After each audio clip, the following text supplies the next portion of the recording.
په سلامونو او نیکو هیلمو هرکلی کوم. هیلهمن یم چې روغ او جوړ به یاستئ. دوستانو، د هر څه د مخه زموږ چینل سبسکرایب کړئ او ورسره په خوا کې د بیل نشان ووهئ تر څو زموږ راتلونکې ویډیوګانې په اسانۍ ترلاسه کړئ. دوستانو، نجیبه وایي انګریزانو ته مې ورکړه سم خوند یې راکړه، سم غټ شی و. انګریزان دغه نسخه استعمالوي نو ځکه یې شیان هم دومره غټ وي. د کوروالې په وخت کې هم ښځه او هم خاوند سم خوند اخلي.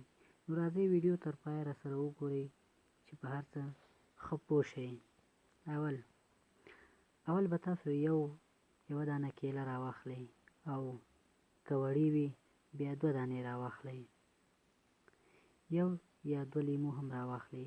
دا ځکه تاسو ته ورو ورو وایم چې ښه پرې پوه شئ او ماغزه مې ورباندې سم خلاص شي. بیا دا دواړه په یو جوسر کې واچوئ او ښه به یې سره مکس کړئ. بیا به په 1 ګیلاس شیدو کې واچوئ او بیا یې ښه په مزه نوشیجان کړئ.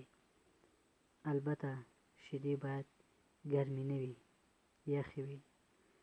دغه نسخه تاسو همیشه عملي کوئ ځکه تاسو معامله کوئ ستاسو شی کمزوری کیږي. نو دغه نسخه کاروئ چې بیرته خپل قوت آهسته آهسته راوړي او ورسره به ستاسو شی ښه غټ او قوي شي.